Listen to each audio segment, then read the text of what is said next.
بسم اللہ الرحمن الرحیم۔ السلام علیکم۔ سیدنا سعد بن ابی وقاص رضی اللہ تعالی عنہ نے 7 افراد لشکر فارس کے بارے میں معلومات اکٹھا کرنے کے لیے بھیجے اور انہیں حکم دیا کہ اگر ممکن ہو سکے تو اس لشکر کے ایک آدمی کو گرفتار کر کے لے آئیں۔ یہ 7 آدمی ابھی نکلے ہی تھے کہ اچانک انہوں نے دشمن کے لشکر کو سامنے پایا۔ جب ان کا گمان یہ تھا کہ لشکر ابھی دور ہے، انہوں نے آپس میں مشورہ کر کے واپس پلٹنے کا فیصلہ کیا، مگر ان میں سے ایک آدمی نے امیر لشکر سعد کی جانب سے ذمہ لگائی گئی مہم کو سر انجام دیے بغیر واپس لوٹنے سے انکار کر دیا، اور یہ 6 افراد مسلمانوں کے لشکر کی جانب واپس لوٹ آئے، جبکہ ہمارا یہ بطل اپنی مہم کی ادائیگی کے لیے فارسیوں کے لشکر کی جانب تنہا بڑھتا چلا گیا۔ انہوں نے لشکر کے گرد ایک چکر لگایا اور اندر داخل ہونے کے لیے پانی کے نالوں کا انتخاب کیا، اور اس میں سے گزرتا ہوا فارسی لشکر کے ہر اول دستوں تک جا پہنچا، جو کہ 40,000 لڑاکوں پر مشتمل تھے۔ پھر وہاں سے لشکر کے قلب سے گزرتا ہوا ایک سفید خیمے کے سامنے جا پہنچا، جس کے سامنے ایک بہترین گھوڑا بندھا کھڑا تھا۔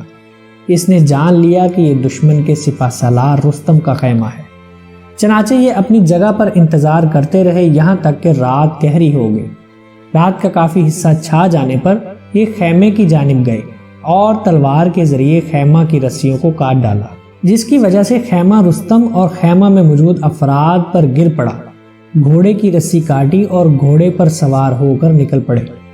اس سے ان کا مقصد فارسیوں کی تضحیک اور ان کے دلوں میں رعب پیدا کرنا تھا۔ گھوڑا لے کر جب فرار ہوئے تو گھوڑ سوار دستے نے ان کا پیچھا کیا۔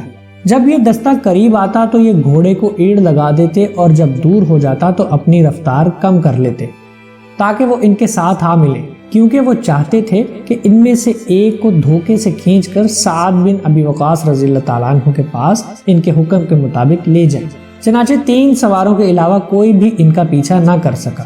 انہوں نے ان میں سے 2 کو قتل کیا اور تیسرے کو گرفتار کر لیا۔ یہ سب کچھ تنہا انجام دیا۔ قیدی کو پکڑا، نیزہ اس کی پیٹھ کے ساتھ لگایا اور اسے اپنے آگے ہانکتے ہوئے مسلمانوں کے مسکر جا پہنچے اور سعد بن ابی وقاص رضی اللہ تعالیٰ عنہ کی خدمت میں پیش کیا۔ فارسی کہنے لگا، مجھے جان کی امان دو، میں تم سے سچ بولوں گا۔ سعد رضی اللہ تعالیٰ عنہ کہنے لگے، تجھے امان دی جاتی ہے اور ہم وعدے کی پاسداری کرنے والی قوم ہیں، لیکن شرط یہ ہے کہ ہمارے ساتھ جھوٹ مت بولنا۔ پھر سعد رضی اللہ تعالیٰ عنہ نے کہا، ہمیں اپنی فوج کے بارے میں بتاؤ۔